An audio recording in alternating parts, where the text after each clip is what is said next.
Good evening, everyone. I'll wait for it.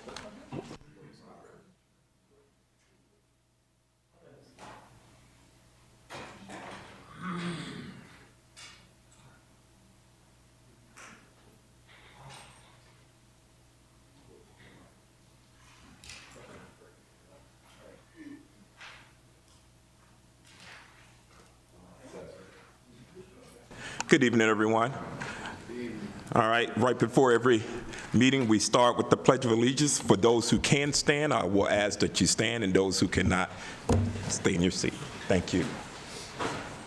I pledge allegiance to the flag of the United States of America and to the republic for which it stands, one nation, under God, indivisible, with liberty and justice for all.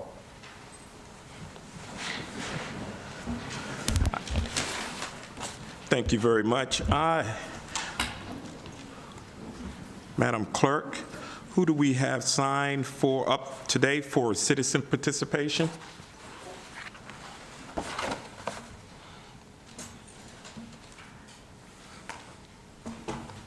Thank you, Madam Clerk. Okay.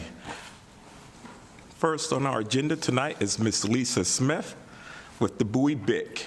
Good evening, Ms. Smith. How are you this evening? Good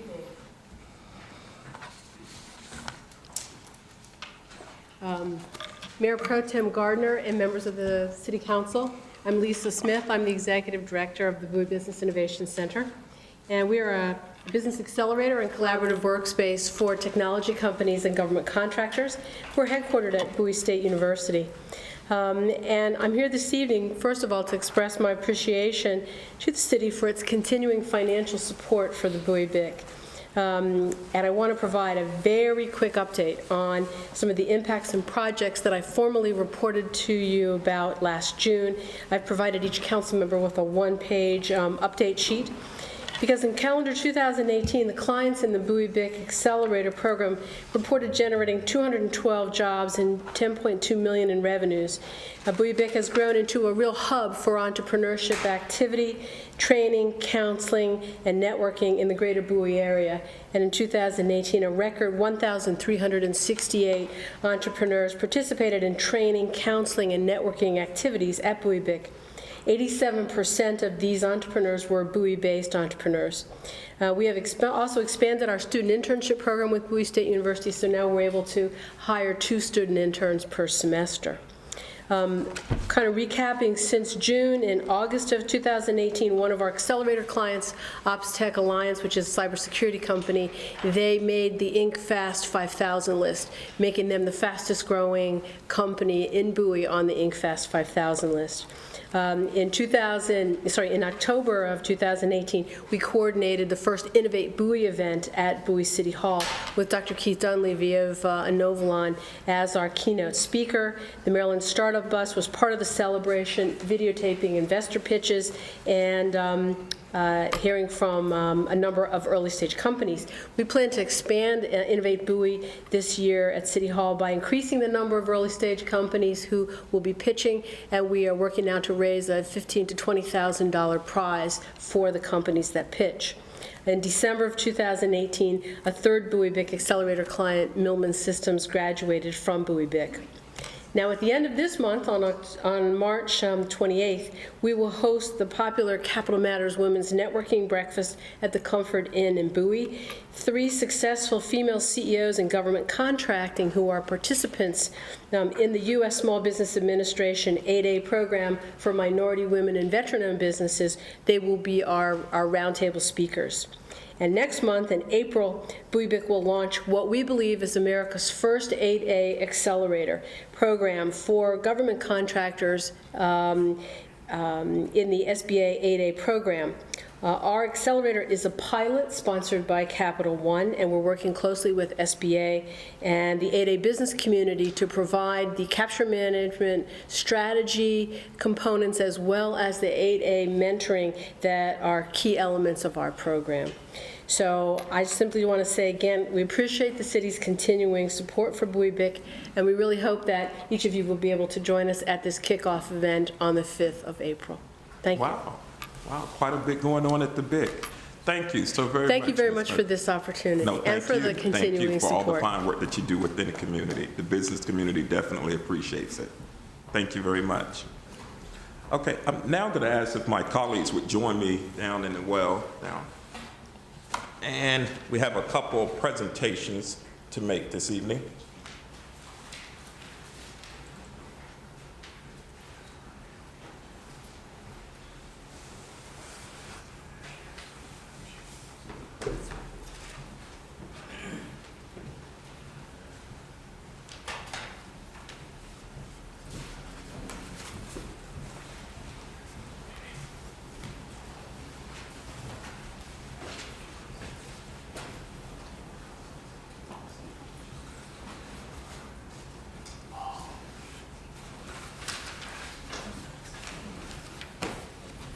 All right, good evening again, everyone.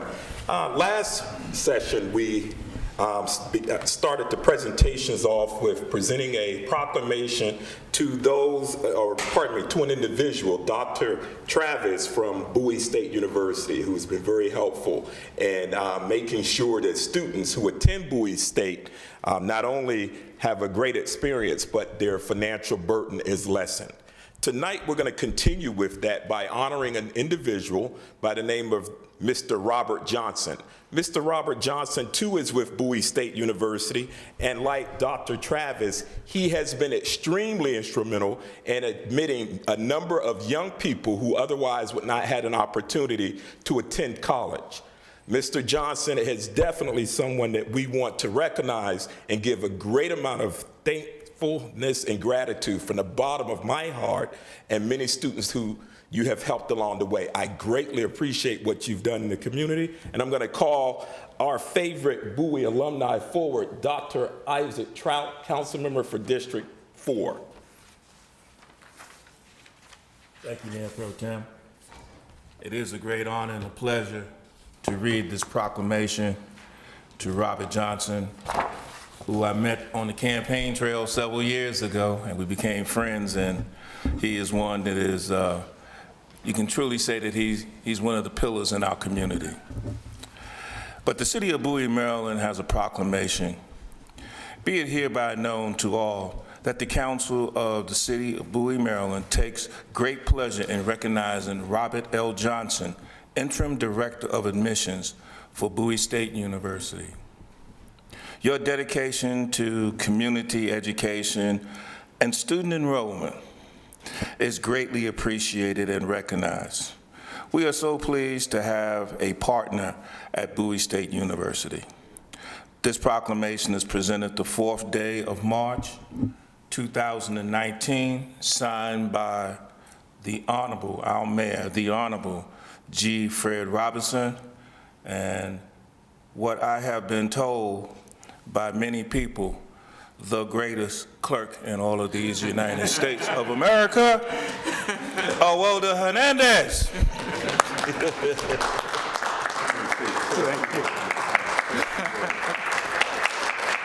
First of all, I'd like to say that I'm honored and I feel truly blessed to provide opportunities for young people to continue their education. Honored by, not only by Mr. Gardner, but by Dr. Trout and the City of Bowie Council. So, as a resident of the city for over 15 years and a Prince Georgian for over 20 years, my life's work has been in education. Started out as a teacher at Northwestern High School, then I went into the principalship in the district, and then led 2 institutions in higher ed. But now I find myself at Bowie, continuing to provide opportunities and pathways for young people to be successful. It's my life's mission, it's what I believe in, and it's what I do every day. Right now at Bowie State University, we have a record number of enrollment. We have over 6,340 students. The last 2 years, we've had record numbers of freshmen entering the university. I can directly testify to what the big program has done to enhance opportunities for young people at the campus. But also, I would say to all of you, we are no longer a hidden gem, right? We're the first HBCU in the state of Maryland, but the only HBCU in Bowie, right? But also, out of these 6,340 students and the 1,000 students that we enrolled last year, over 40% of them have come from Prince George's County. With that, Bowie High School is number 2, on our enrollment. We want to take them to number one, right? There's no reason why they should not have the most freshmen entering our class each year. So that's my mission this year, is to improve the opportunities for young people at Bowie High School, but then also to make certain that we can create greater opportunities for our young people and the next generation of leaders at Bowie State University. We have over 22 majors at the university, elementary education, secondary education, computer science, computer technology, and criminal justice, to name a few, right? And what? And which one? And business administration, right? But what I will also strongly encourage all of you is to really come and take a visit to the university right now. It is not the university that you remember. You will be fascinated by some of the new opportunities, the new buildings, and just the energy that's at the campus. And we're led by Dr. Aminta Bro, who's doing a phenomenal job at the university, taking us to the next level. So again, I want to thank the council and thank Mr. Gardner and Dr. Shroud and all of you for recognizing me for this award, and I'm greatly appreciated. I have my two young ladies here with me, my 14-year-old and a 9-year-old. So we're on school night, so we're on a time limit, but I can get a little long-winded, right? But I also come bearing gifts, and I want individuals, everyone, to really get an opportunity to hang this in their offices, right? Thank you. This is a great photo op. Yes, it is. You can tell I'm definitely an admission director, because we always tell it. Okay, we love Bowie State. Yes, we do. So, young lady, you come on forward. Come on forward. Yes, absolutely. And grab the photo. And KJ. Your camera. Thank you, KJ. So you got to come to the council. Yes. Right in the center. There you go.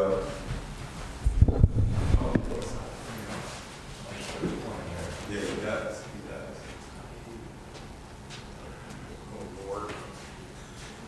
Oh, Mr. Matthews in the back also. Thank you, Byron. No problem.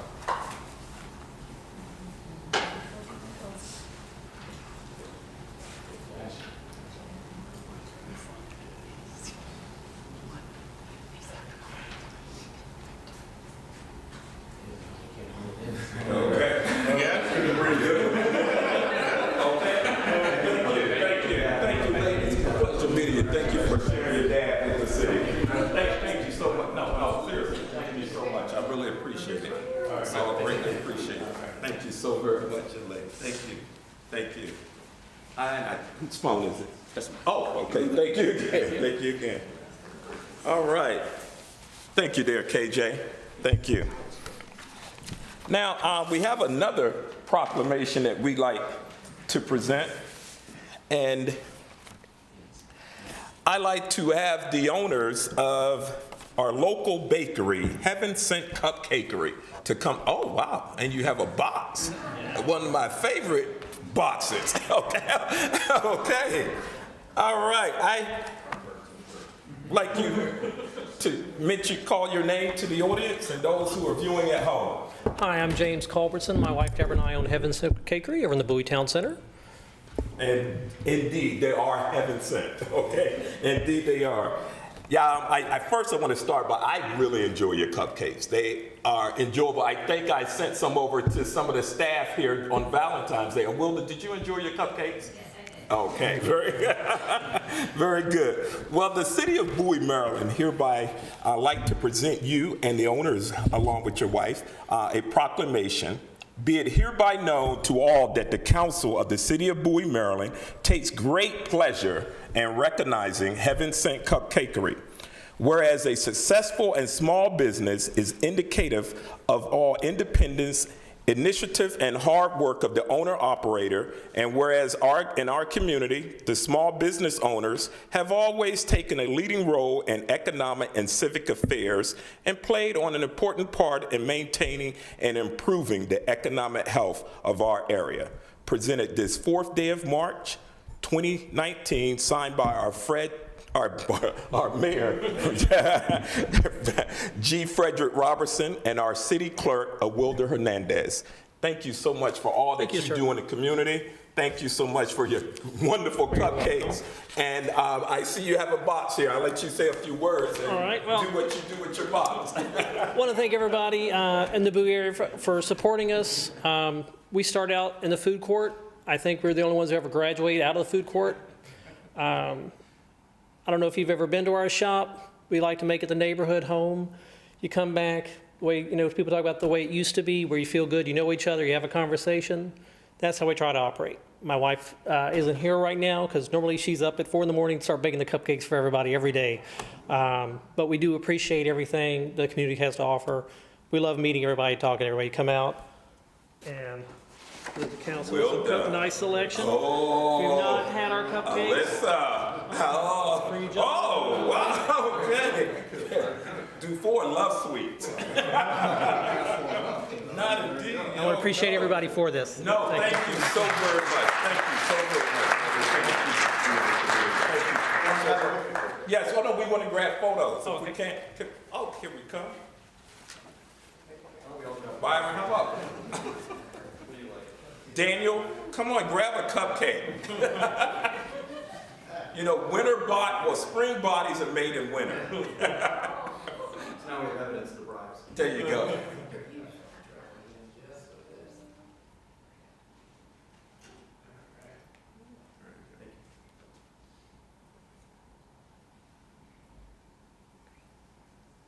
So you're located in the food court, We're over by Starbucks. Between Starbucks and Starbucks, that probably same, right near Starbucks? same side. Oh, okay. Now, right across the phone store. Yeah. Yes. Very good cupcakes. Very good. Everything is good there. Trust me, I've had them all. Thank you again. Thank you so very much. Thank you. Thank you. Okay.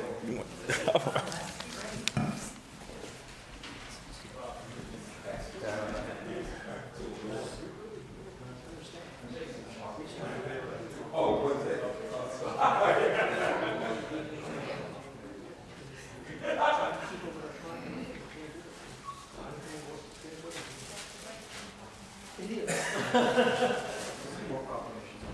There you go. How about this?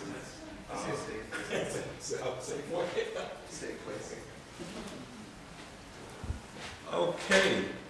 Next on our agenda, we are going to our city boards and committees. And we'd like, if we could have Ms. Kimberly Marie come forward, please. Mayor Pro Tem, you need the motion first. Oh, yes, I'm sorry. Thank you, Madam Clerk. Mr. Mayor Pro Tem, I'd like to make a motion to appoint the young lady to the Environmental Advisory Committee. Can I get a second? Second. Second by Dr. Trout. Okay. Yes, Ms. Marie. All in favor? Aye. Oh.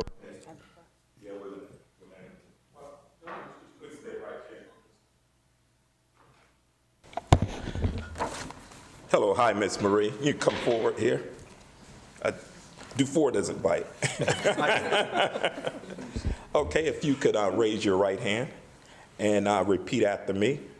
I, Kimberly Marie, do swear or affirm that I will support the Constitution of the United States that I will support the Constitution of the United States and that I will be faithful and that I will be faithful and bear true allegiance to the state of Maryland and bear true allegiance to the state of Maryland and to support the Constitution and laws thereof, and support the Constitution and laws thereof, and that I will, to the best of my skill and judgment, and that I will, to the best of my skill and judgment, diligently and faithfully, without partiality or prejudice, execute the office of regular member of the Environmental Advisory Committee according to the Constitution and laws of this state. according to the constitutions and laws of this state. Thank you, Ms. Marie. Thank you very much. No. Shake your hands. Thank you for your proclamation. Thank you so very much. Thank you for giving your time. Yes. Thank you. I appreciate it. Congratulations. Thank you.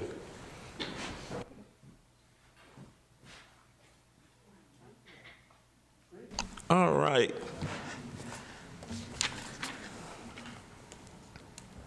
I'd like to get a motion for consent agenda items A through E. I'm sorry. Any council announcements? No, we don't. And we do any council announcements, city managers report? Thank you, Mayor Pro Tem Gardner. Our city staff is continuing to work hard on day-to-day operations for the city. We're very proud of them. That's all I have for tonight. Okay, thank you. Thank you very much, Mr. Mears. All right, I'd like a motion for consent agenda items A through E. So moved. Second. Second by Dr. Trout. All right, new business. Oh, all in favor? Thank you, Wilda. You need to give me a little shock. All right. First on the agenda we have the Financial Advisory Committee. Thank you, Mayor Pro Tem Gardner. Mr. Matthews, Finance Director, will introduce the Financial Advisory Committee for us. Good evening, Mayor Pro Tem and Council. It's my honor this evening to bring the Financial Advisory Committee to the podium to give you a presentation on the data collected from the 2018 Bowie International Fest.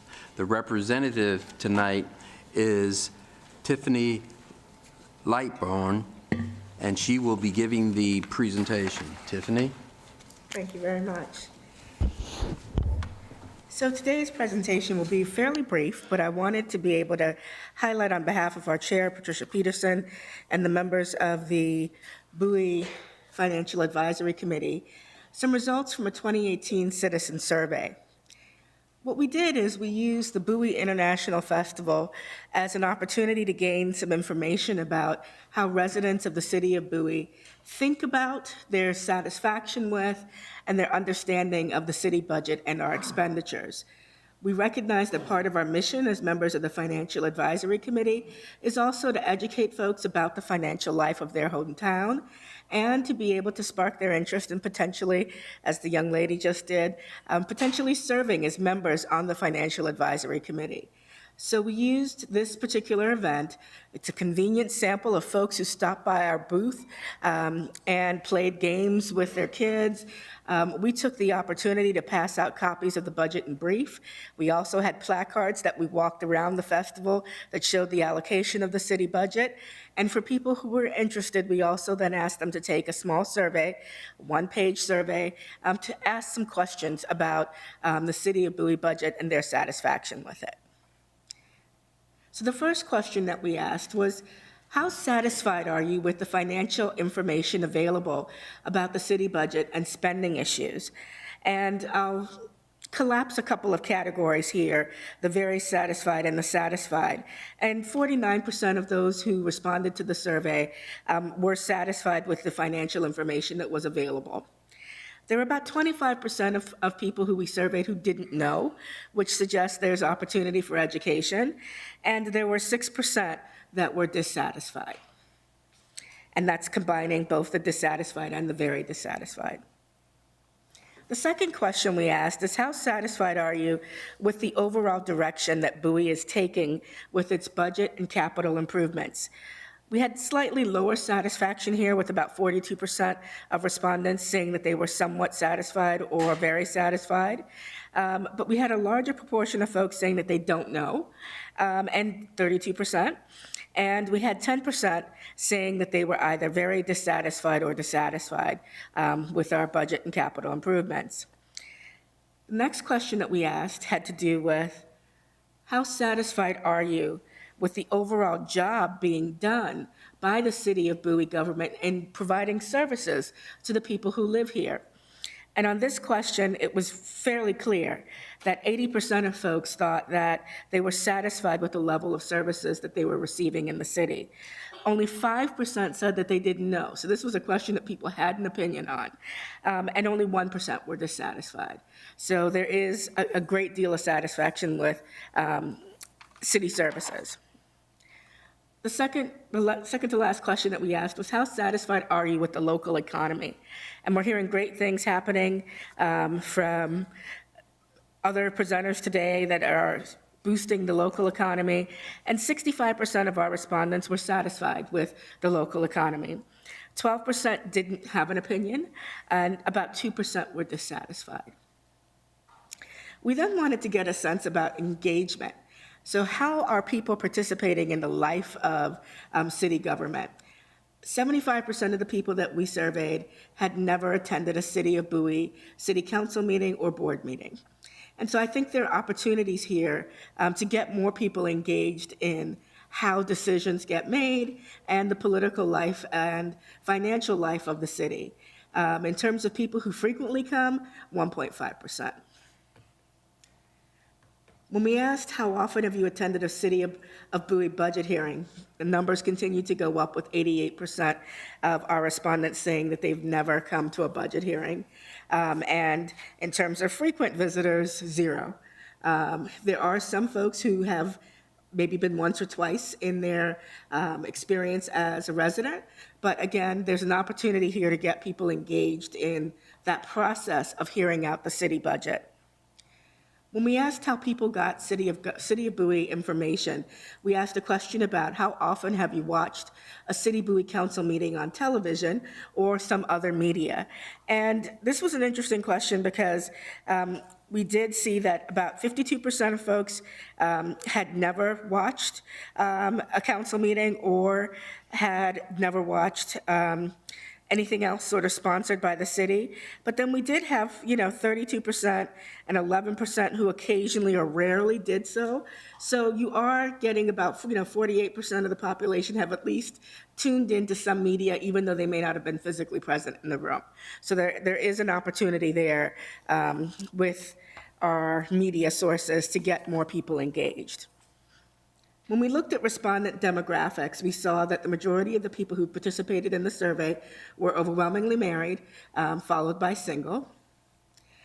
That in terms of their age, the predominant age range was over 35, and we probably had 86% of the respondents who were over 35.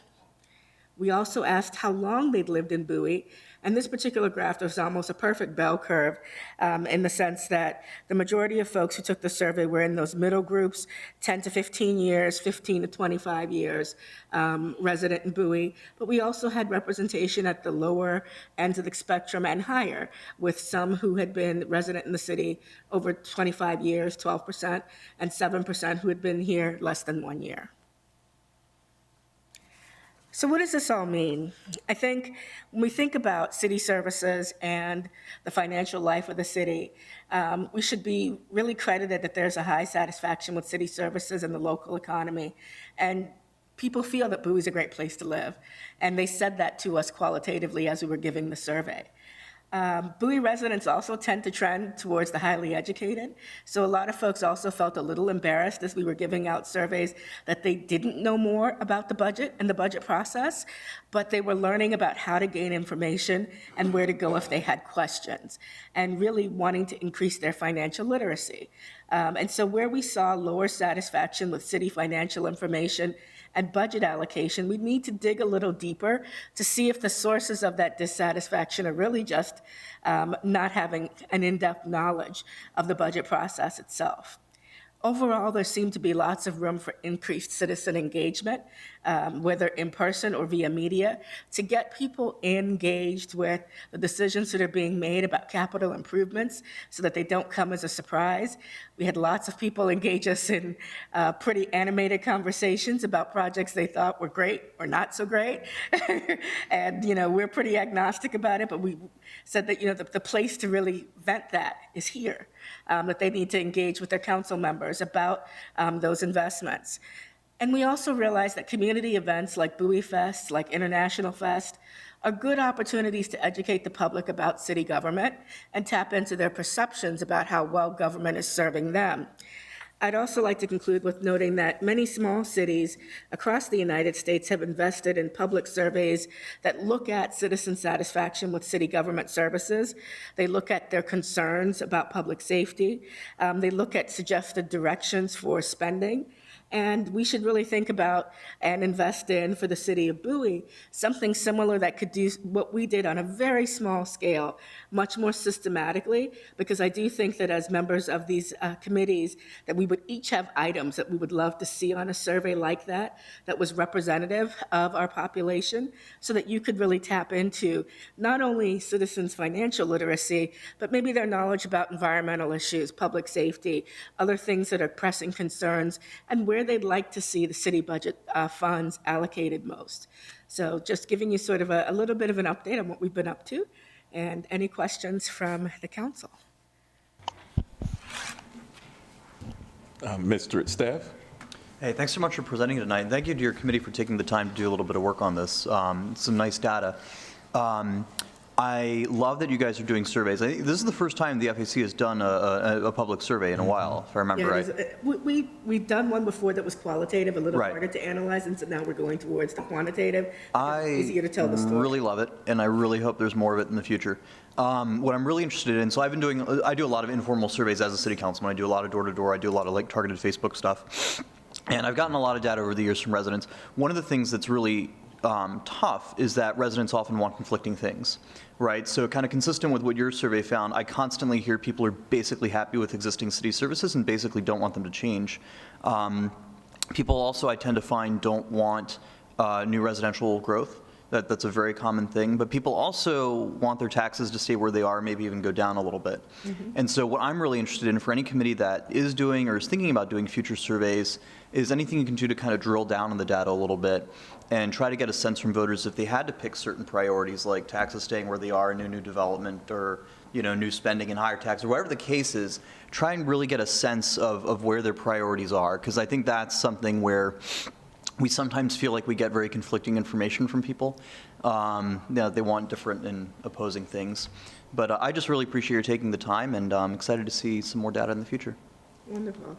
And you can do surveys like what you suggested, where you give people some interesting tense choices where they have to basically show their priorities based on asking them to make funding allocations for a pot of money. Where would you put it if you had the opportunity? And then sort of see at an aggregate level what tends to rank highest. There are fancier things you can do as well. In my other life, I'm a survey researcher, but you can do some fun things with this should we want to make the investment. Exactly. Thank you. Any other questions? Yep. Dr. Carter. Yes. Thank you for your work and the committee's work as well. Are there plans to duplicate this next year, so we compare the data from year to year? Yes, there are. Okay. All right. Thank you. Mr. Wolfrey. Yes. Thank you very much again. Good work. And now that I know we have a market researcher on staff here. I shouldn't have said it. We can take full advantage of this. Okay, we got a full-time job for you. Yes. One of the things that your survey revealed early was the need for some education and outreach. Based on the people you spoke with and experiences that you guys had as you were going out and having these conversations as a group, any thoughts on what might be a productive effort to broaden the knowledge in the community about what's happening in this arena? And I don't know that we're ready to talk about it just yet, but one of the things that we're thinking about is particularly targeting students, because we want to start that financial literacy young and that engagement with government and how government works at a young age. So we've been talking with Bowie High School political science professors to try to get a sense of, is there a way that we could during the summer create some kind of a program that would allow students to kind of really understand how Bowie local economy works, how the budget works, et cetera. And again, we've not piloted this yet, but this is something that's in the planning stages, and that there has been some significant student interest in. We've gotten names of students who would like to participate, but it's something that we want to start maybe at the younger levels, thinking this is information that no matter where they live, they should take an active part in the financial life of their city. Great. kind of piggybacking off of Councilman Estev's comments earlier, I think this is fantastic, getting feedback, on constituents, and I like some of the ideas that you were speaking to, and I'm really encouraged by your personal expertise as well, and that we might be able to push this to the next level, which is to get in place a full, proper survey that would be a good, fully representative sample from, stratified against all age groups and across the city and the like. And obviously that's not something that's viable for you guys to do by your own hand, but I think that, perhaps through your work and leadership on this, there might be something that could work hand in hand with the city. And maybe ask the Assistant City Manager if we could take a look at expanding this program into a more comprehensive survey, and I'm not sure exactly what the form would be, whether it's phone or web. I mean, I'm not getting into the specifics how the survey would be conducted, but that we would expand this to get a representative sample that could help us with some of these areas, and that might be something for next year's budget discussions. Certainly, and our communication staff has been working on options associated with a community-wide survey, and the City Council will be seeing more of that in our budget discussions in the coming weeks on where we stand with that. Excellent. That's good to know. Good to know. Good to hear. Timing. And thank you very much. I do greatly appreciate the time and energy you guys have put into this. It's very informative and most helpful. Thank you. Thank you. Thank you, Mr. Wolfrey. And Dr. Trout. Thank you, Mr. Mayor Pro Tem, and thank you for the work that your team has done with the survey. Let me just give you some background information, because we probably can use your services. At our budget meeting, and the Assistant City Manager is exactly right. We covered that at our pre-budget meeting that we had last month or so. And one of the things in that is that we are going to do a survey. And one of the requests that I made for at that particular meeting is that I want them to tease the data out so that we could segment it and look at the data by seniors and also by youth. And the city manager indicated that they would do that. Now, And you have to have a sample size that's large enough to facilitate right, and that's what that. I'm getting ready to get into. We did not have a sample size that would have lent itself to that, so that's why I didn't bother with showing you like bivariate statistics and multivariate. It just didn't make sense with the power we would have had with the N. Right, and that's what I was getting ready to get into, because I do understand, the surveys and how you empower surveys, et cetera, and studies, et cetera, like that, and your confidence levels. Exactly. See, we understand that. But what I wanted to do was ask you along those same lines, why did you choose the International Festival as a target as opposed to choosing some other event? We usually choose either the International Festival or Bowie Fest, and this year it just happened that International Festival was the one where we had everything. We had enough people to man the booth the entire day. It just sort of worked for this year. Typically, I've been at both. We tend to get good attendance at both. I would say that the audience at International Festival tends to be a little more international, but it's still Bowie, right? Bowie is an international small city. Do you find that the audience, that the attendees at the International Festival is a higher percentage of Bowie residents than at Bowie Fest? Because at Bowie Fest, you got a lot of folks that are coming from outside the city. I think they're both events that draw people from outside of the city. But we do ask the question before we give the survey, are you a resident of Bowie? And sometimes people have to wonder, because they're like, the lines have been redrawn recently. I think I still am. but we help them with that, and then we go on. But this was an outstanding job, and I was looking at it from the standpoint of looking at as being a researcher and having had experience in that area, in my past life as well. So, but thank you for the information. The information is outstanding. And here again, and you articulated it, because this is something, the sample size is really small. So the study is not, you need to have a certain amount of no's and yeses. And that's very important, because when you're doing a study, you really have to have that, and that gives you the level of empowerment to the study. So we can generate some additional data, but we just need to have a larger sample size, because the sample size is really too small in order to give the study the empowerment that it really needs to have. But it's a great look at what we could do. Yeah. And what you have done. So thank you very much. And there are lots of creative things you can do to administer Right. surveys if you have the time. You could go to local grocery stores and do surveys. You could Right. have student interns participate in the process and learn something about survey design and data collection. There are things you can do to kind of make it a more robust effort.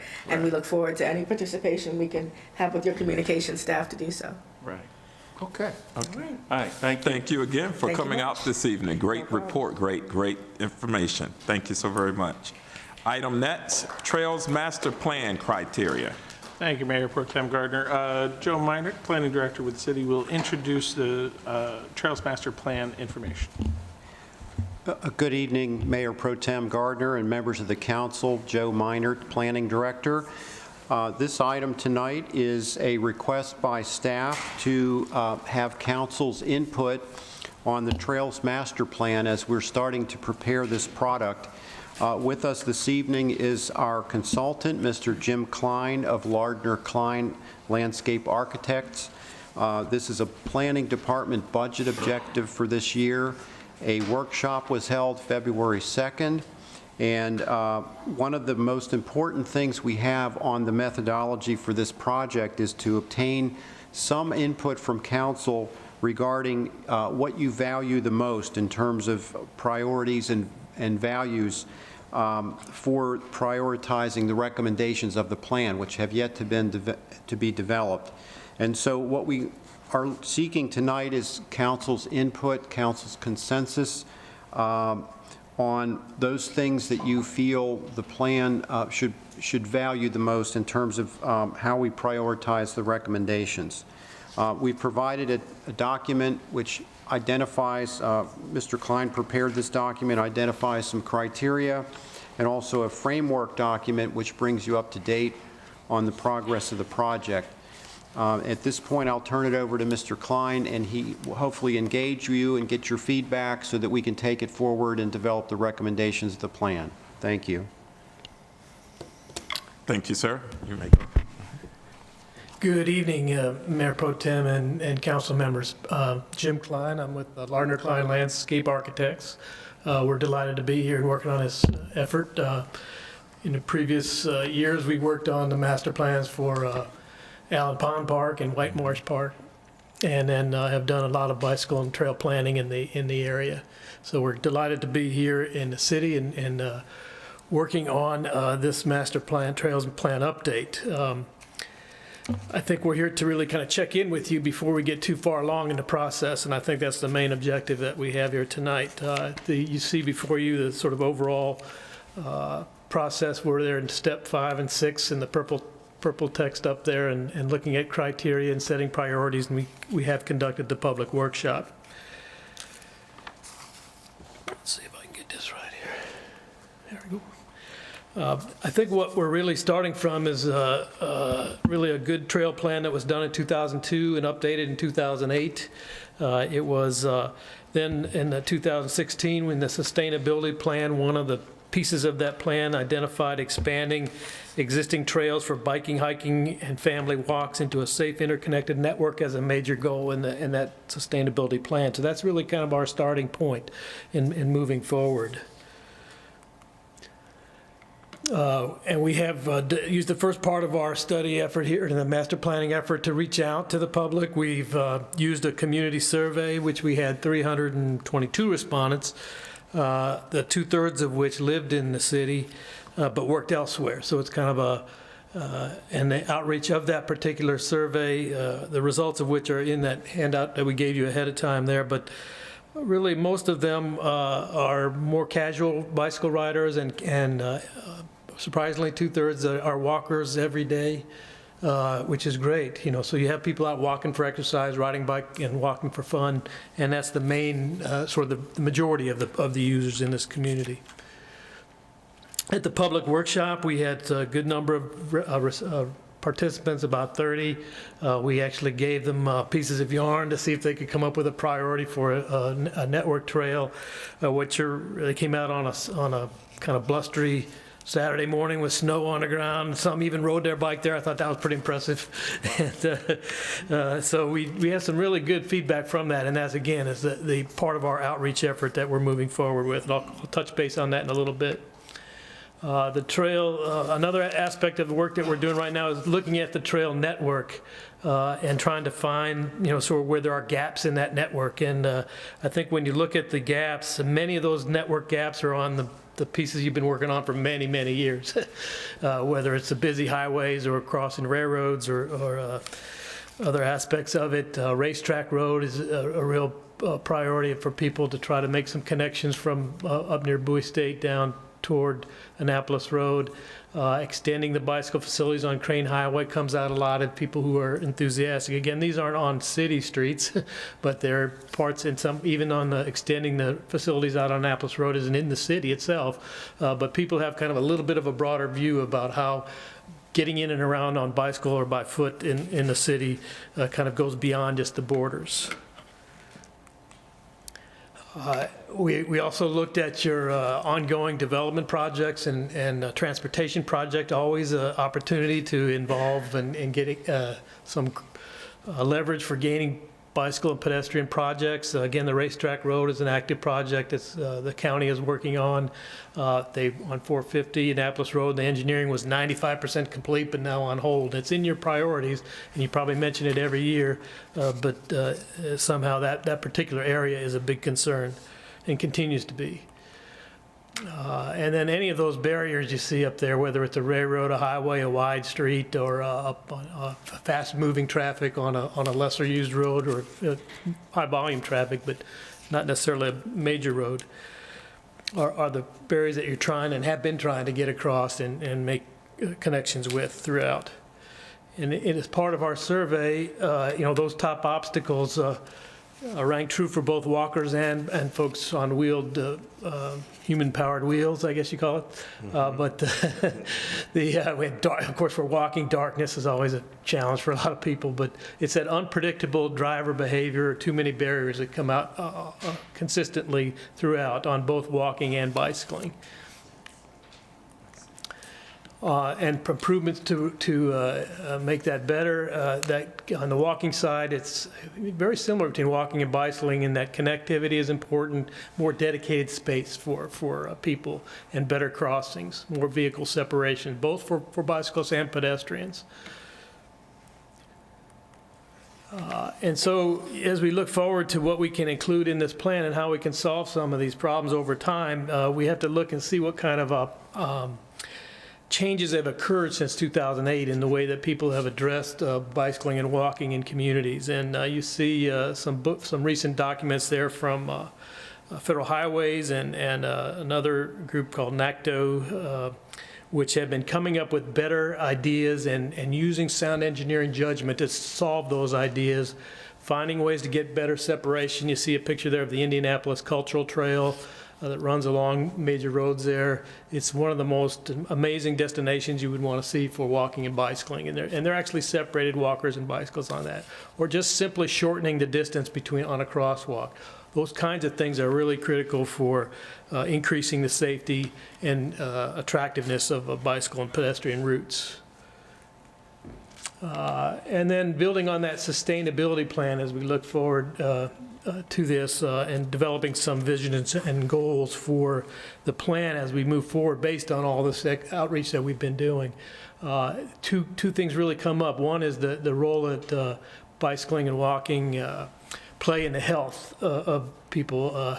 I think everybody would like to get more of those cupcakes, but if they could walk and bicycle to there, then they would really feel good about it, So I think it's amazing how many people did identify Bowie Town Center as a destination that they'd like to walk or ride a bike to. And that other item there is the walk score. And out of 100, Bowie is really it's more of a commuting lifestyle culture. It's been that way for a long time. And one of the goals, I think, in the sustainability plan was to increase that walk score. It's 25 5 out of 100 now. So without much, their quote really was the minimal public transportation and not many bike lanes. Well, you've been working a lot on getting up the signs with bike routes.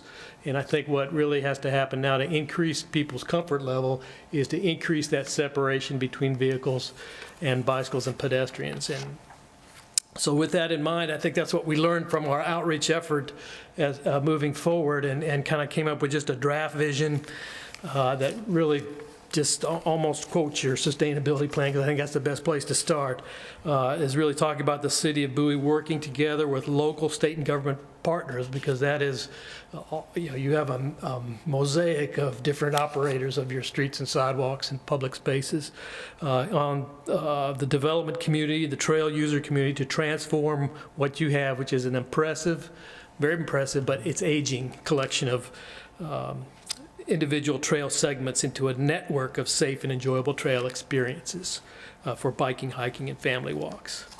And out of that, we developed sort of 6 goals to start with to help you kind of in our discussions here, and I'll just walk through some of these real quickly here. The first 2 really talk about the network and establishing priorities for those networks. One of the things we did in the workshop was we gave them, people use yarn, they use markers, whatever they could, but they identified kind of a range of ideas for this network, building up identity for trails so that when you go to get funding from outside sources, you can say, this is the Bowie Heritage Trail, which is your best example of this right now. And that particular way, it's either extending the Bowie Heritage Trail to the whole community, or creating some of these big loops like you see on the left, or a spine on the right. There was 4 or 5, 7 groups. We probably had 7 ideas about what that would be, and we're really trying to work towards narrowing that down a little bit and see what we can do. We also got some feedback from members of your green team that worked on a sustainability plan originally. Some of those, that advice a little bit more detail. You see here is a smaller loop in the core of Bowie, maybe 3 miles versus the longer ones were 8 to 10. And they even identify particular stretches of those network where you could really focus in on. And I think one of the results of all our outreach is you don't really need to build much new. You need to take what you have and work with it, improve it better, and make those connections. And then with those connections and trying to find ways to remove those barriers. And it's really inserting more green parts to the street. It's extending the curbs. It's making it easier to cross the street. All those things that have to be done with state roads, county roads, mostly. So you have to continue to advocate for those things. And then providing more space, more separation. That diagram on the top is something that I think Salt Lake City did many years ago, but it's kind of a compendium of how much space you get between vehicles moving ahead and people in a bike lane on the side of the road. And I think the more space you have, the better off you are, and the more it will encourage people to get on their bikes and feel more comfortable doing that. And our 5th goal then is really about confidence and age ranges. I think someone at our workshop said 8 to 80, is the goal, and which is pretty good, but in the plan, we do want to identify ways in which you can increase people's confidence in riding a bike. I know myself, I ride not every day, but in fair weather, but my confidence starts to grow in extending the time I want to do it as I feel safer, as I feel more comfortable riding in spaces that I didn't used to. So you have to find ways over time to increase that confidence. And then the last one, and not least by any means, is talking about the maintenance and funding and the volunteer involvement. How do you continue to support these trails as they go on? You have a pretty good infrastructure. They're aging. They need to continually be maintained. Staff and the city does a great job maintaining what you have, but it's a lot of trails. So is there a way that you can kind of elevate certain pieces of it to give some priority and maybe get a higher level of maintenance to some of those places or not? Is that a good idea, really, is one thing we want to know. So in looking at this document, we have the criteria that we came up with to start with. It's kind of a chart, looks sort of like this. There are 6 categories or 7 categories on there now that relate sort of to the goals in some way, but are slightly different. And so what we're wanting to do is get some feedback from you about how you might if any of those kind of jump out at you in terms of helping us set priorities. And then as I kind of put some questions out there for you, but ignore them, tell me what you want to talk about. But just so we have something to answer here, are criteria missing or not relevant either way? Are some criteria carry more weight than others, do you think? Or within each criteria, should a factor carry more weight than any other factor within that criteria? So here's some examples. If your emphasis is to place on upgrading and connecting existing trail facilities into several destination trails, like your Bowie Heritage Trail. If, for example, you wanted to create a matching one on the south side, then you might look at placing higher priority, say, on criteria number 1, making sure it's on the map the way you want it. Number 2 is improving connectivity, and then number 6 on accessibility. And I think 6 you'll see is on both of those, because all of your trails need to be accessible to the widest range of people and users and abilities.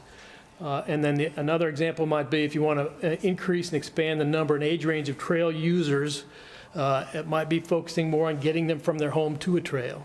And that might be a different set of factors. So it would help us, I think, if I could elicit any of your discussion ideas, thoughts on how we might move forward with this. We still have, I think, looking to be done by about June 30th or so. We'll have another public workshop in late April, early May. So we're going to take the information we get tonight and develop some options. So with that, I have to take any questions. All right, thank you, Mr. Klein. You bet. Thank you. Councilmember Steph? Thanks so much for joining us tonight. You bet. So just kicking us right off the bat, my 2 top ones are definitely safety and connectivity, which is a challenge because so many of the roads where we could be improving, like crosswalks, and creating additional space for biking, involve county and state roads. Like 450 is the big one, and they're planning on doing some renovations in the future, and I'm really hoping that we stay on top of that and really kind of pound them with a lot of requests as that process goes on. So I think those are definitely the top 2. Anything that we can do to kind of make it easier for people to get from their neighborhoods to nearby and adjacent shopping centers, either by bike or on foot, I think that would be really, really, really great. And part of that challenge as well is a lot of the shopping centers themselves. So like if I were living in the Idlewild section and I wanted to walk to Hilltop, 1, I've got to get across Racetrack Road, which is a dubious proposal. But then 2, once I get to Hilltop, I mean, it is like most shopping centers in Bowie, it is a classic 100% pro-vehicle setup. So just even navigating the parking lot once I get there is a bit of a challenge. So I'd say that one thing that I don't think I saw in here discussed as much, which I think should at least be part of the conversation, is working with a lot of our private shopping center owners as well, kind of nudge them in the direction of creating spaces that are a bit more inviting to pedestrians and bikes, both in creating useful bike racks, because I hear a lot of complaints from bikers about different bike racks, some of them being just kind of for show and some being more practical, but also creating kind of spaces where movement of pedestrians is much safer and a bit friendlier.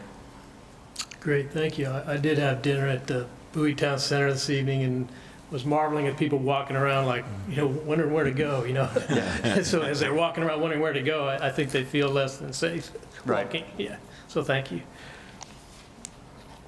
Councilmember Carter? Oh, yes. I want to thank you. I was one of those 322 to complete the survey, and I suggested that others do the same.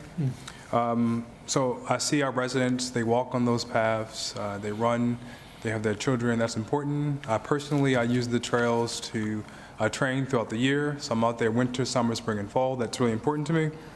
I would say my top 3 things would be the interconnectedness. We already have some really great trails, so let's connect them better. And let's also have multi-use. So again, I see people run, walk, hike, all of the things out there, and undermine that with safety. Excellent. Thank you. Councilmember Trout? One of the things that I'd like to see happen is for us to utilize some of the new ways of transportation. And by that, I was in Los Angeles back in November. And if Los Angeles can do it, I think we can do it. because you saw a tremendous amount of folks on scooters. Now, I was at a convention that was at the Los Angeles Coliseum, which is right next to the Staples Center. And I saw a lot of people in the Los Angeles Coliseum would come out and get on these motorized scooters and go from A to B. And there were a tremendous amount of racks there for those scooters. We don't have that in Bowie. We need to be looking at that. Because that's a you talk about the green team and energy-friendly environment. Those things aren't pollutants. So that's what I'd like to see. Now, one of my chief concerns, and you talked about being comfortable, and I'm very uncomfortable seeing a bike lane in the middle of a street where you have vehicular traffic. And you see this all the time in the nation's capital. And for what reason that they would take a bike lane and put it in the center lane of a heavy pedestrian and vehicular road is beyond me. There is no way I would ever get on a bike and ride in the center lane where I got cars to the right of me and cars to the left of me. That is not a safe environment. And there's no, the only thing that separates you is a white line in the street. Sometimes you get the little plastic bottles. I haven't really seen those. So those sometimes I haven't really seen. But I take your word for it. I don't doubt that. But I have seen tremendous amount of people on bicycles in the nation's capital riding on the bike lanes that are literally in the middle of the street. I don't understand that phenomenon. Maybe you can help me out, because you're the expert on this, because that really scares me. I'm not sure I can help you totally, but in D.C. they have a space challenge, you know, so they really got to carve out whatever right away they got and make the most of what they can get. So like down the middle of Pennsylvania Avenue, and that's one of the, I'm talking about New York Avenue and Pennsylvania Avenue. These are heavy thoroughfares. I mean, you're talking about Route 1. In the nation's capital? Come on now. So I'm not sure you're ready for that here, or need it here. I get the perspective there. Right. But the point I think that you're making is that the comfort level of potential users, you have to make it attractive to people. Exactly and right. in the middle of the street is not necessarily designed for the kind of user that you're probably focusing on here. The 2/3 of people that go out for fun enjoyment. Not so many commuters really that are. Because they lose me. If you're going to put the bike lanes in the middle of the street, there's no way I'm going to get on that bike lane, because I fear for my life by doing that, because I think it's an accident waiting to happen. Yeah. And I'm not sure State Highway is ready for that either. But here again, that's not SHA. That's the District of Columbia. So I think we're working on more space, but we're definitely not working on the middle yet. Right. So thank you. Thank you. And Councilmember Wolfway. Good evening, and thanks for coming out. Appreciate the presentation and the material that you sent in advance. It's most helpful. A couple of comments that I'd like to make, and some echo what others have said already. The first one, though, is a little different, and that's the branding and promotion aspect of this, and that's the maps, signage on the trails themselves, and the markings on the pavement. And I recognize that a lot of times there are trails there that people are driving along and they have no idea that it's, quote, a trail or a bike path.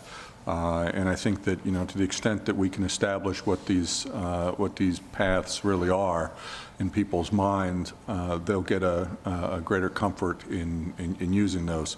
And I think that, to your point, you can tell your kid to, well, take the South Bowie Loop Trail up to the store and pick up something, and then come back. Yeah, cupcake, exactly. If people understand that it's there and have seen it and can look at a map or have seen it driving around, I think we'll get a lot more use. And the marking is imperative.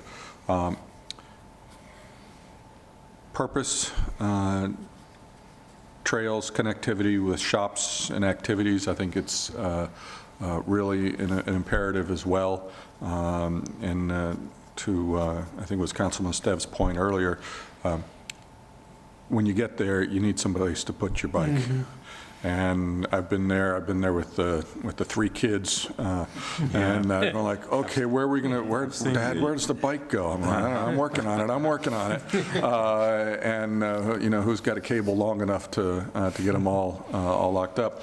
So I think that needs to exist in, you know, in a lot of locations so that people see them and feel comfortable that when they ride somewhere that there'll be someplace to put a bike. One of the things that came out in your survey, which I see not just on the paths, but also in the neighborhood street, is walkers. There are a lot of people that want to get their steps in, and, you know, I think this is, you know, impressive. Yep.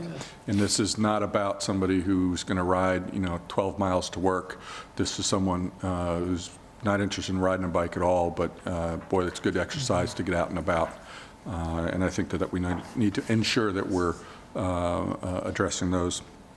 And then the other item I think that's important is this separation. And I think the separation really comes out when you look at recreational use and use by children or youth. The willingness of a parent to send a child off or even just have them in tow on a bike path, quote unquote, that is a striped lane on an arterial is not a bike path.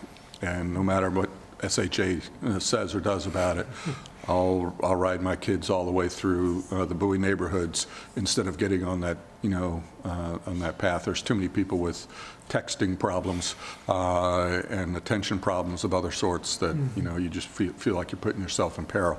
So I think that to the extent that we can, you know, we need to make sure that we're addressing those concerns that recreational users have. That having been said, if I were a commuter, you know, I'd saddle up and put my helmet on, and I'd be much more inclined to head down a major road, but certainly not if it's a relaxing recreational sort of activity. So I think that that's also imperative. And I think most of our riders here are not going someplace to work.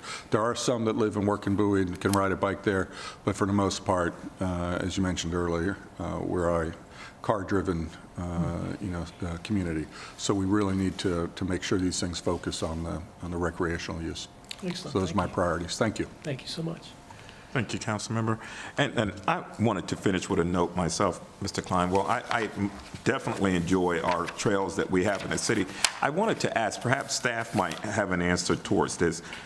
Just because I didn't see it in any of the reports, do we have an understanding as to the number of miles our existing trails are that we have in total? I didn't see it any place. Maybe it was an oversight. I think that Mr. Klein has that information, Mr. Gardner.